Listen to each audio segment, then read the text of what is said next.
Hello, everyone. A warm welcome also from my side to ABA's Virtual Open Day. My name is Birgit Reiter-Braunwieser. I'm the Director for Central and Eastern Europe in ABA Invest in Austria. And together today with Michael Schmidbauer from Inspiralia, we are now going to look more closely into the topic of incentives for foreign investors in Austria. Michael, warm welcome and thanks for joining us here today. You're the Managing Director of Inspiralia. Can you tell us a little bit more what Inspiralia is doing? Of course. Thanks for the invitation. I'm very glad to talk about the funding opportunities in Austria. As you mentioned, I'm Managing Director of Inspiralia. We are an international consulting group with headquarters in Madrid and locations in Miami, Cambridge, and Vienna.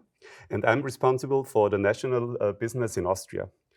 Our focus is to manage and organize grants for our clients. We are following a 360-degree service, as we call it. That means that we can manage funds on all regional levels, regional, national, also the European side. And we can deal with all topics which are interesting for our clients, which means R&D, investments, and also environmental projects. Great, thanks for having you here today. Incentives, funding opportunities usually are always the most important topic for an investor. And actually, Austria is heavily used as a research location by international companies. Quite interestingly, while foreign companies make up only 3.4% of Austrian companies, nevertheless, they actually are responsible for over 50% of the Austrian R&D expenditures. So I guess there must be something to it. I guess Austria must be very generous in this respect. So please explain to us a little bit the Austrian funding system and who the main stakeholders are. Yeah, I'm in that business for 30 years, actually. And what I really like in the Austrian system, it's transparent, it's attractive, and it's predictable. So, and that's very important for our clients. In Austria, we have two levels. We have the national level with three main funding agencies, and they have a clear focus. We have the FFG, they are dealing with the R&D topics. We have the AWS, they are dealing with investment and financing and startup topics. And we also have the KPC, they are dealing with the environmental projects. So, and if you have a project, the first step should be to get in contact with these three agencies. And on the other side, we have this federal system in Austria, and every province has an own institution, and they can adapt to the regional needs of the clients. So most of the time, we are talking with the national level and the regional level, and then we can find most of the time very attractive solutions for the clients. Sounds indeed quite interesting. What does the Austrian regime for supporting specifically research and development activities look like?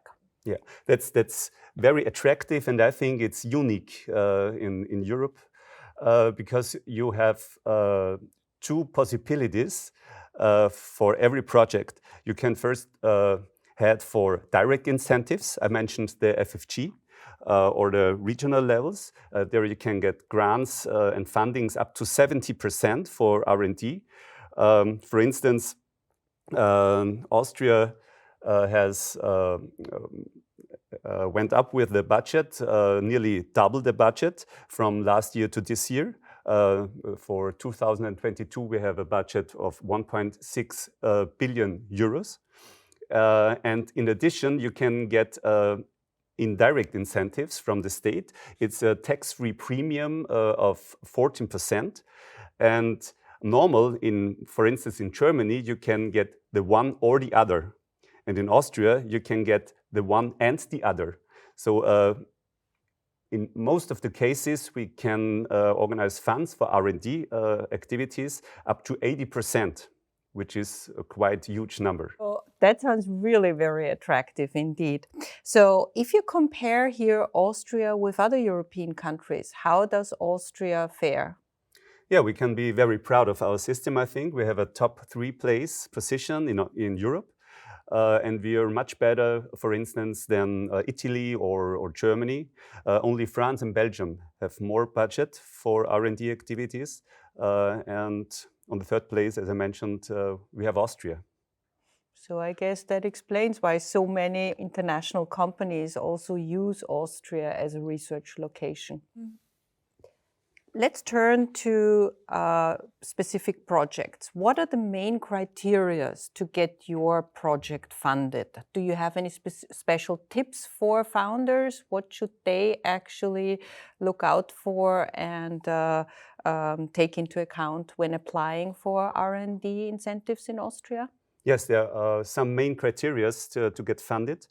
We have technical criteria and we have financial and economic criteria.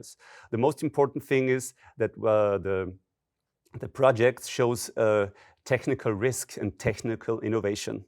There's a difference between development and engineering. Engineering, there you adopt the technical state of the art to solve a problem. That's not enough. There have to be risks in the project so that maybe you will fail. You have to show that there's the possibility that the project will fail. And the second one, you have to use the best technology which is available to solve the problems. Not solving new problems with technology of the 80s. So we have to be on this state of the art, on the edge, the actual. The second one is that you have to show that you are able to finance the project. It's not enough to get 70%, for instance, funded by the state, and then look in the future, okay, I think we can handle it in the future. No, it has to be fixed at the beginning of the project that you are able to finance the project. And if new companies coming from abroad, it's very important that they show that they are interested in a long-term position in Austria. We have different projects. They were attracted by the system in Austria. They want to come here, make a project, get funded, and then put away the technology, maybe shifting the patents to US again. And that's not allowed. You have to show that you're interested in a long-term position with your company in Austria. That's sometimes the main problem to get funded. And I guess we should also mention, as we have international guests here watching this webinar today, that of course the precondition is that you have a company in Austria as eligible to apply are only Austrian companies. Exactly, Yes. exactly. It's an Austrian program for Austrian companies. Yes, it's also Austrian taxpayers' money. Exactly. I mean, there is also EU funding, but often it's also Austrian money. Most of the money is Austrian money. Okay. All right. Then today's focus topic is artificial intelligence. Can you share with us a couple of practical examples from your daily consulting routine where AI companies have had successful project applications? Yes, of course. Austria is not only attractive because of the grant scheme we can offer. It's also very attractive because of the level of technology and the scientific quality we can offer in Austria. We have a lot of universities. I think it was 1 month ago that the Medical University of Vienna and also the Medical University of Graz has achieved very high ranking. And in the last 2 years, we had a lot of projects of very high educated and experienced people coming to Austria, and they are interested working together with these universities. And they first decided to come to Austria because of that level of the technology level of the universities, and afterwards applying for grants. Very interesting. It's not only the grant scheme, but of course, both together is very attractive for them.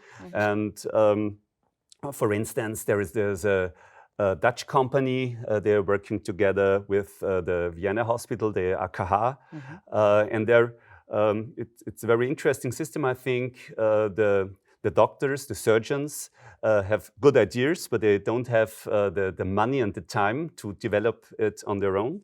And so the Dutch company found some IE experts, and they bring them together.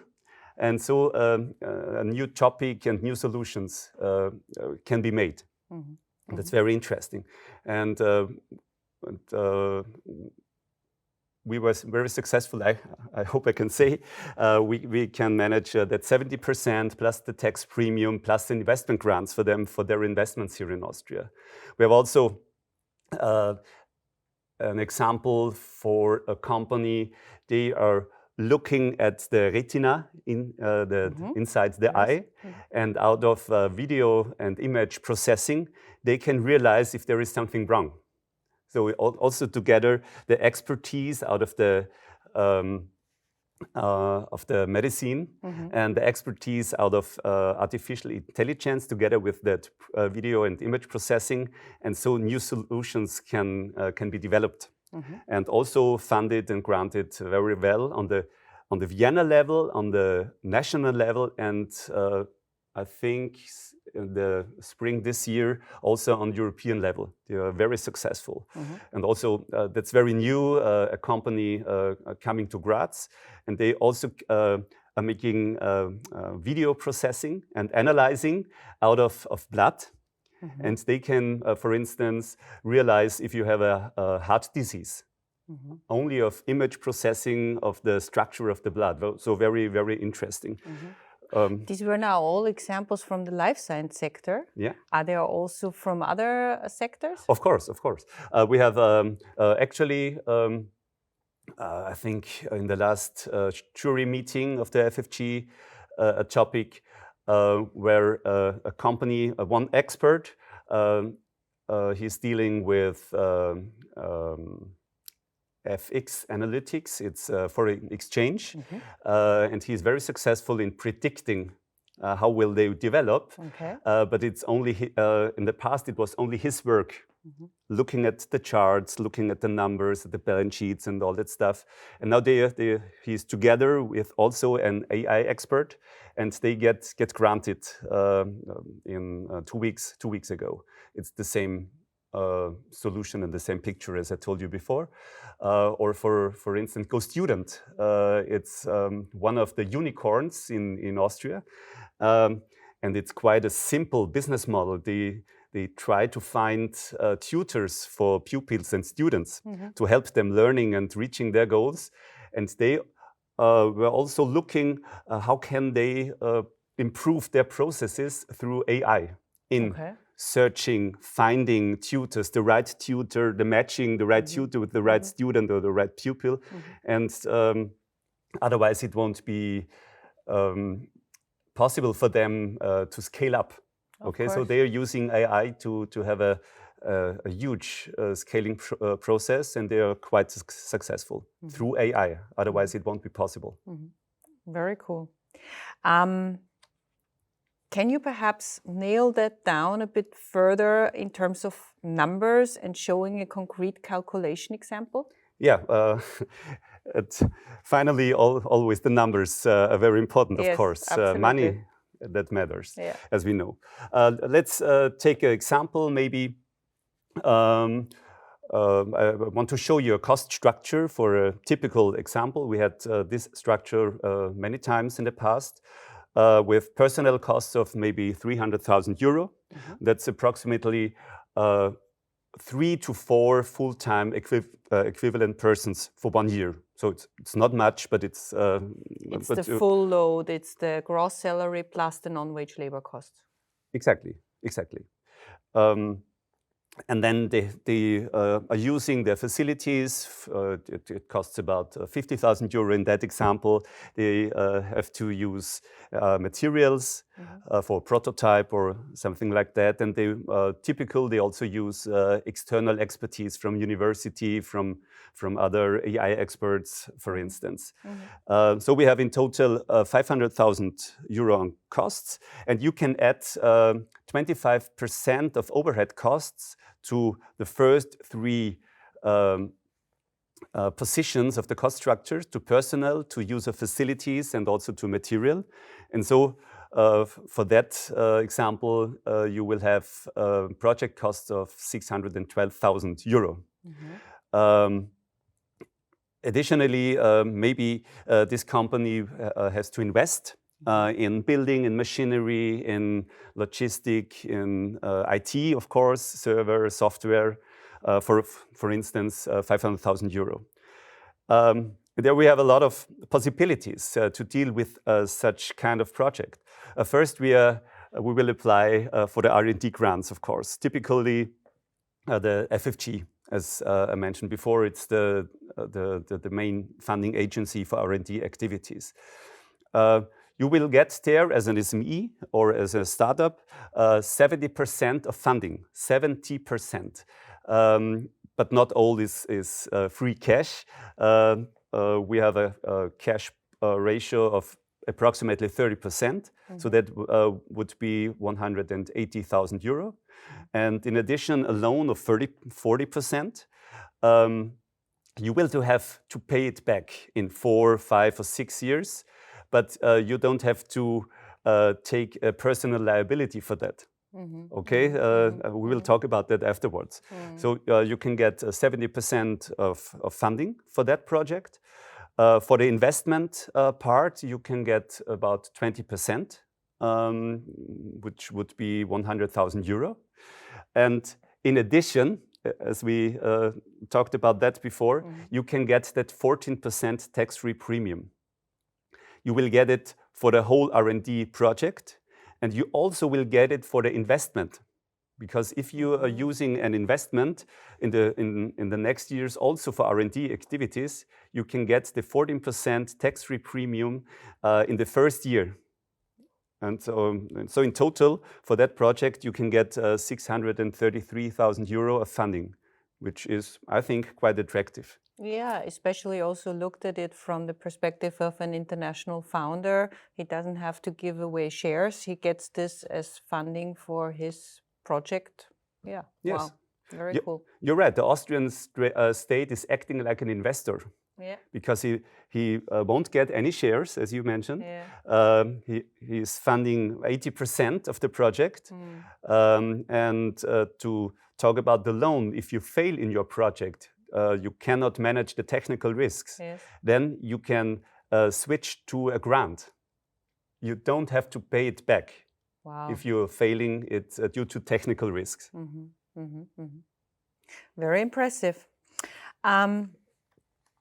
Finally, what is also very important to applicants, I guess, is can you tell us a little bit more about success rates, perhaps in general, and what you see also thanks to your practical experience, the projects that you are accompanying?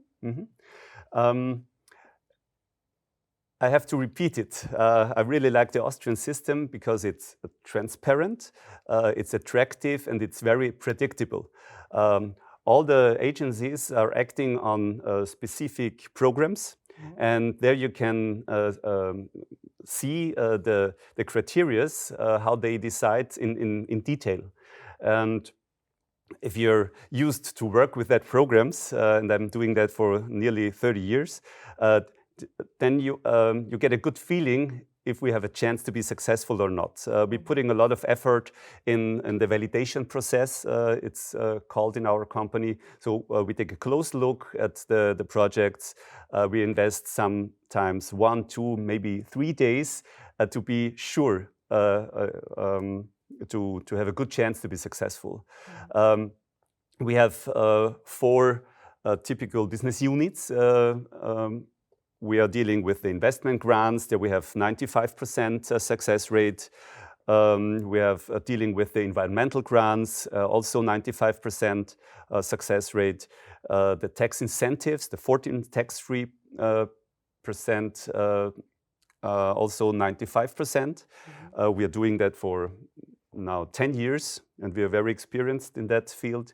And the most complicated thing is R&D, because you have to look at the state of the art. You have to know on what level are your competitors, and you don't know it in every case.